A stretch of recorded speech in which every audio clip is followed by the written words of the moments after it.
नमस्कार साथियों, आप सबका पुनः स्वागत है श्रद्धा एस्ट्रो ज्योतिष में। आज हम लोग कवर करने वाले हैं मेष लग्न में अगर सप्तम भाव में सूर्य आ जाते हैं, सातवें भाव में सूर्य आ जाते हैं, उसका क्या फल हमें मिलेगा। ठीक है, तो इससे पहले हम लोगों ने सूर्य के अलग अलग 6 भावों में मेष लग्न के लिए चर्चा की थी।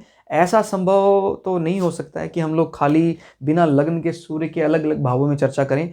कठिन हो जाता है, क्योंकि जब तक हम ये नहीं जान पाएंगे कि ये जिस भाव में बैठे हैं उस घर का नेचर कैसा है, उस घर के स्वामी का नेचर कैसा है, स्वभाव कैसा है, तब तक कुछ भी प्रेडिक्शन कर पाना गलत हो जाएगा। तो हमें ये भी पता होना चाहिए कि जिस घर में वो बैठे हैं उस घर का स्वामी का संबंध इनसे कैसा है। क्लियर? तो ठीक है, घर का नेचर भी होता है, लेकिन घर के स्वामी का भी एक स्वभाव होता है, वो भी जानना जरूरी है। तो अब हम बात कर लेते हैं मेष लग्न। देखिए, मेष लग्न में जो 7वां भाव है, क्लियर, या कभी भी 7वें भाव की बात करेंगे तो 7वां भाव को पता है किसका होता है, प्रेम संबंध, पार्टनर, और आपका कोई एग्रीमेंट है कितना ज़्यादा कारगर है नहीं है। और इससे हम विदेश यात्रा को भी देखते हैं। याद रखिएगा, विदेश यात्रा माने कि जब कोई पेपर वर्क में अच्छा है तो फिर वो आसानी से अपने आपको, जैसे जब कभी भी आपको बाहर जाना होता तो आपको पता है इन सब चीज़ों का काम लगता है, वो अप्लाई करता है, कैंसिल हो जाता है, अप्लाई करता है। ये एग्रीमेंट का भाव है। तो कोई इस प्रकार का वीज़ा एग्रीमेंट है या कुछ प्रकार की चीज़ें फटाफट लग जाती है, बशर्ते इसमें आपके 12वें भाव का संबंध किसी प्रकार से इसके साथ बन पा रहा है या नहीं बन पा रहा है। क्लियर? लेकिन हाँ, ये जरूर है कि जब कभी हम इस प्रकार की चीज़ें देखते हैं तो हम इस घर को भी शामिल करते हैं। क्लियर? और अब इसमें सूर्य अगर यहाँ बैठ जाते हैं तो सूर्य यहाँ बैठना थोड़ा सा परेशानी का कारण बन सकता है। देखिए, अगर हम वो बात करते हैं वही एडमिनिस्ट्रेशन के वो वाले चीज़ों की, क्योंकि एग्रीमेंट का है तो एग्रीमेंट में वो ठीक काम कर रहा है, बढ़िया काम कर रहा है।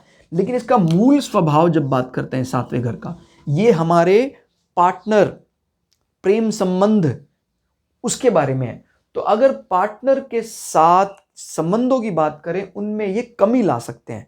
सूर्य को यहाँ इतना ज़्यादा कंफर्टेबल नहीं माना जा सकता है। अगेन मैं ये आपको एक बात बता रहा हूँ, अगर यहाँ पर लग्न कोई और होता तो हमारी प्रेडिक्शन बदल सकती थी। मान लीजिए यहाँ पर 5 नंबर आ जाता, माने 5वीं राशि आ जाता, तो ये नेगेटिव इफेक्ट काफ़ी हद तक कैंसिल कर देता। क्लियर? तो ये एक जनरल आइडिया दे देना उस पर कि नहीं यार, जैसे आप अपनी कुंडली मैच कर रहे होंगे तो शायद आपकी कुंडली के 7वें भाव में सूर्य बैठे होंगे, लेकिन हो सकता है किसी और राशि में बैठे हों। तो अगर किसी और राशि में बैठे हैं तो उसका फल बदल जाएगा। क्लियर हो गया? तो आपको बात याद रखनी है। इसीलिए हमने ये अप्रोच रखी है कि हम लग्न के अनुसार ग्रह की चर्चा करें। अब इसका स्वामी कौन है? शुक्र इसका स्वामी है। तो शुक्र मान लीजिए स्वग्रही हो जाते हैं, तो फिर क्या होगा, पत्नी के साथ या पति के साथ जो संबंध है उनको वो इंप्रूव करने का प्रयास करेगा। देखो, प्रेम के लिए तो शुक्र ही कारक होते हैं। वो अलग बात है, हम प्राय पत्नी कुंडली में जो पति के लिए है, पति के लिए हम बृहस्पति को देखते हैं। कोई व्यक्ति विशेष पुरुष है, उसके पार्टनर के लिए हम शुक्र को देखते हैं। लेकिन दोनों के बात करते हैं प्रेम की। क्लियर हो गया? लिंग विशेष के लिए हम बात करते हैं तो हम बृहस्पति और उसमें बांट देते हैं, बृहस्पति और शुक्र में। लेकिन दोनों लिंगों के लिए हम शुक्र को ही देखेंगे कि क्या उनके जीवन में वो भोग मिल पाएगा उनको या नहीं मिल पाएगा। वो शुक्र ही कारक हैं दोनों ही कुंडलियों में। तो अगर शुक्र यहाँ स्वग्रही होकर बैठ जाते हैं तो फिर वो नेगेटिव एस्पेक्ट को काफी हद तक कम कर देंगे। तो माने सूर्य अगर चीजों को जला, मतलब क्या है, आप समझ रहे हैं, किंग वहां बैठे हैं और यहां पर थोड़ा व्यक्ति को इनफॉर्मल भी होना पड़ता है। प्रेम की बात करते हैं, अगर एकदम ही फॉर्मल होगा तो नहीं चलेगा। तो किंग, क्योंकि राजा एक ज़्यादा ही सधा हुआ है, और वहाँ पर फिर आप में अगर फॉर्मेलिटी रहेगी पार्टनर में, माने पति पत्नी के बीच में भी फॉर्मेलिटी रहेगी, दिखावा रहेगा, तो नहीं चलेगा। तो किंग को यहाँ बैठने में थोड़ा सा दिक्कत यहाँ बैठने से आ सकती है। लेकिन फिर वही बात, अगर कारक ये इसका जो मालिक है, देखिए मेष लग्न में एक प्लस पॉइंट क्या है कि 7वें घर का स्वामी भी शुक्र है और 7वें घर का कारक भी शुक्र है। तो वो दोनों ही शुक्र हैं, तो और वो बली हो गए, स्वग्रही हो गए, या वो मीन में चले जाते हैं, तो फिर वो इसके प्रभाव को बहुत अधिक बढ़ा देते हैं। ठीक हो गया? तो वो सूर्य कभी कभी डिस्टर्बेंस क्रिएट करते हैं। लेकिन अगर कहीं सूर्य के ऊपर अगेन बृहस्पति की दृष्टि पड़ जाए, चंद्रमा की दृष्टि पड़ जाए, या वो उसके साथ बैठ भी जाए, मान लीजिए बृहस्पति यहाँ बैठ भी जाए, तो भी सूर्य की उस तेज को, जो प्रेम संबंधों को कई बार खराब करने के लिए उत्तरदायी थे, वो ठीक कर देंगे। तो आपको ध्यान रखना है, सूर्य जब कभी भी अपने आप को प्रेम संबंधी किसी चीज में अकेले पाते हैं, वो थोड़े से वायलेंट हो जाते हैं, थोड़े से क्रूर भी हो जाते हैं कई बार। तो इसीलिए हम यही चाहेंगे कि सूर्य जो है वो बृहस्पति के साथ मिलकर, देखिए बृहस्पति की तो आज्ञा मानते कई, हालांकि आपके दिमाग में ये भी आता होगा सर मंत्री तो शुक्र भी है, लेकिन शुक्र की आज्ञा ये नहीं मानते हैं। शुक्र के तो उल्टा ये विरोधी हैं, घुर विरोधी हैं शुक्र की फिलॉसफी के सूर्य। इस कारण से सूर्य और शुक्र का एक साथ होना हमारे लिए खराब हो सकता है।